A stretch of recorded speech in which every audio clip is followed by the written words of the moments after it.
Luc Bouchard from Solvac Life Coaching Services. I've been a certified life skills coach for 22 years and I specialize in men's issues. And I help men move off their point and figure out what keeps them stuck.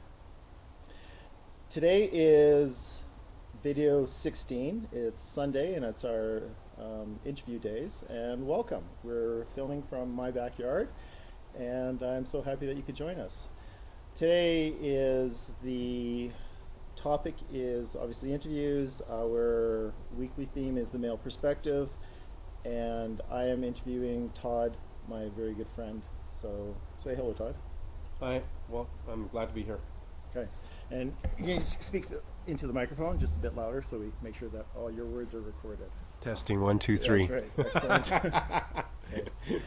So earlier this week, I did a video on men and friendships and how they seek support. And what I talked about in that video is that men often will be very targeted on who they seek their support from, and really it's coming from a place of safety and making sure that they are not exposing themselves and not being losing face, or that their ego is kept in check. And so Todd and I are going to actually have a conversation about that, on how he sees other men engaging in this and when he's particularly engaged in this kind of behavior. So my first question, Todd, is that when have you noticed yourself needing to save face when it comes to solving problems and not putting yourself out there and not exposing yourself?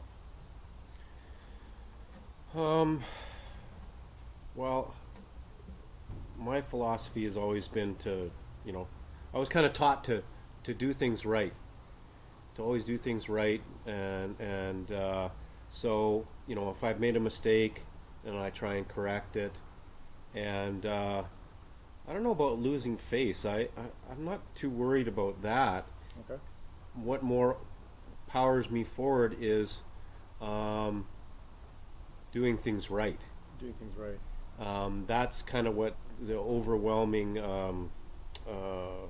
urge or desire has always been for me, is to make sure that I do things right and proper, and if I've made a mistake, to correct it and to move forward. And if you what drives you to do things right? What is the need for that? Because at times as your friend, we've been friends for 10 years. You're pretty driven to have a lot of propriety and to make sure that you get it right. And what do you think that's about? Well, to be honest, I think it goes back to when I was a kid, and my brother was born blind in one eye, and I saw. This was my perspective. I saw that kind of my mom. It seemed like favored my brother. Okay. And so in order for me to get attention and to get kind of my share, so to speak, I have to be good. I have to. You had to set yourself apart. You had to set a higher standard for yourself. Do things right. Right. Okay. So. Okay. So that's kind of where I think it kind of came from. Right. And I went from there. So, and I'm kind of a serious person and a bit of a perfectionist, and so you combine all of those things together, and that's what happens. Okay. My next question has to do with when you seek support for men. Do you find that you seek support from individuals who have expertise, or from individuals who you feel safe with, or both? Well, I think kind of depends on what it is. So, sometimes I just seek support. I have a very close-knit group of friends that I've been friends with since I've been 15 years old, and so that's now 35 years. So, if I need support for something, I go see those friends. If it's something that I'm going to call it kind of technical, Yeah. right? How do I deal with my son who is exhibiting this behavior Sorry, you got this great noise in the background. Go ahead. What do I do? How do I fix that? What do I need to do to help and to get better and to make the situation better? So then I would, then I've gone to see a psychologist to help in those kind of circumstances, and then if I just need support, if I need to vent, or then I have really close friends such as you that I can go and seek that support. And you've also given me some of that technical support. I call it technical support. It kind of sounds funny, but and also I have friends that will tell me what I need to hear.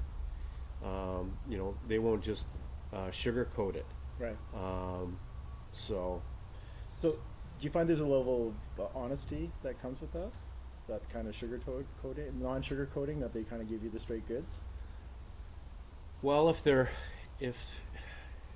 we were talking about this earlier, if they're real friends, then they'll be honest with you. But it is so very difficult to be really honest with somebody, because you may hurt them. Right. And you don't want to hurt your friends. So sometimes when you have to be that honest and you know that it's going to hurt them, that is so very difficult to do. But it's, sometimes that's what's needed, and you hope that your friend knows that it comes from a place of love, and that it's not meant to, hurt you. It's to help you. Right. What I found in my work with many individuals, women and men, is that often people will say, I don't want to give them the straight goods because that's going to hurt their feelings. And really what's going on is they don't want the reaction of the other person. They don't want the other person to be pissed off at them. So there's this, what's dressed up as, that's going to hurt their feelings, is really about self-protection. And one of the things that I value so much of my relationship with you is how you give me the straight goods, and you will actually tell me when I'm being a jerk, or when I'm being, when I'm getting in my own way. And truly, it's a gift. It really is it's showing that you care, and I'm very clear on your intention, because you do it with care and concern. You do it in a way that's not, you don't run roughshod over me, or you just don't kind of wipe me out. You actually check with me to see how I'm doing with that, and you've stuck with me, and you've been there in the long haul. And the last year at this time, I was struggling with a lot of things that I was having a hard time with, and there was times where you were just there with me, and you held space with me. I'm so very grateful for having you as a friend, but it's really about knowing that your best intention is for me, and you know that not telling me will actually be more hurtful than telling me. And that's really what we have to do, is we have to be straight with each other and honest with each other. And as I mentioned earlier in the week, men have a tendency to co-sign each other's bullshit. They have this tendency to go, yeah, I'm not going to say anything. And so my question is, guys, are you not being straight with your friends because you're protecting yourself?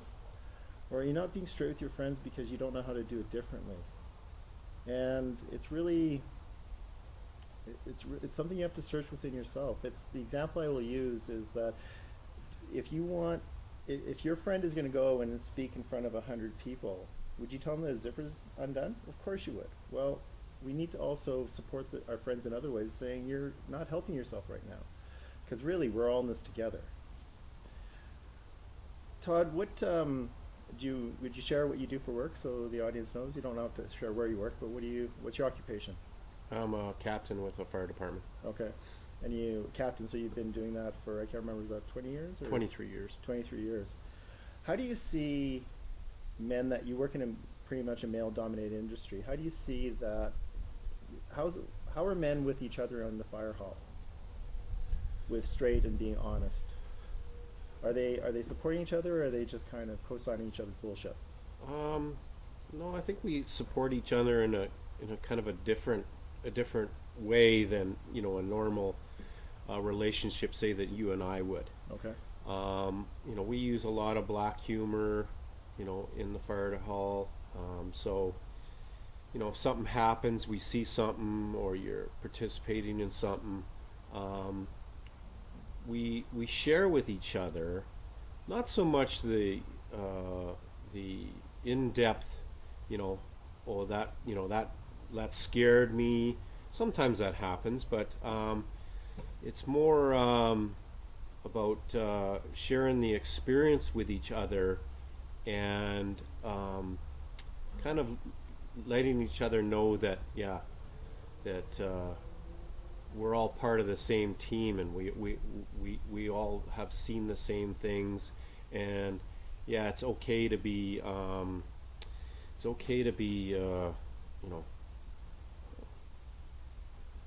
don't know.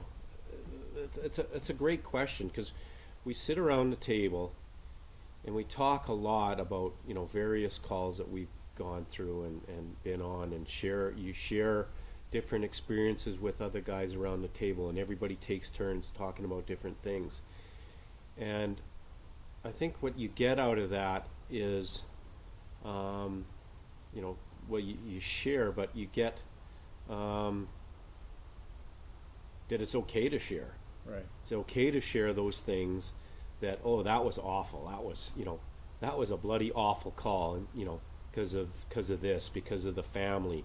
I remember sharing about what it's like to do CPR with a family that's just screaming behind you, and that's distraught about their loved one, and you're sharing that about how difficult it is to do your task when this family is behind you crying. Right.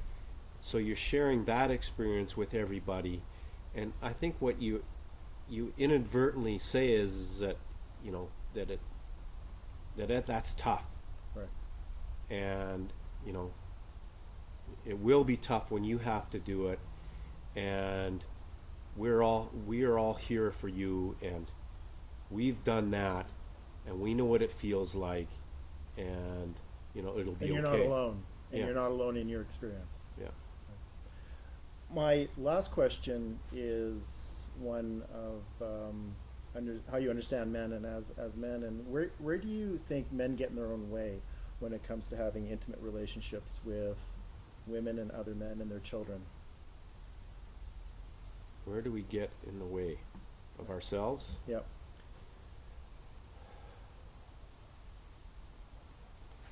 Well, I think for some guys, I think it's, having to be the best, to be first, to be, I think that's one of the ones. I think another thing that gets in the way is not being able to acknowledge that you don't know, that you're scared, that you don't know what to do. I think that's something else that gets in the way. And that they don't want to acknowledge it, so that tends to make more isolation, because they don't hear other men going, yeah, I get that. And that's often what I'll talk about in my videos, is that because women will naturally talk to other women about their experiences, they kind of know that they're not alone, whereas men tend to go it alone, and that doesn't really help themselves in a lot of ways. Yeah. Thank you very much, Todd, for agreeing to participate in this, and it really means a lot that you did that, and I feel very supported by you, and I appreciate it. So, Luc Bouchard with Solve Act Life Coaching Services. I'm here with Todd in my backyard on this beautiful day, and I thank you for joining me, and we're into a new week next week, and it's going to be, next week is ego. Kind of a good lean into what we were talking about with the today's topic, and how men's ego actually get in their way of them asking for help.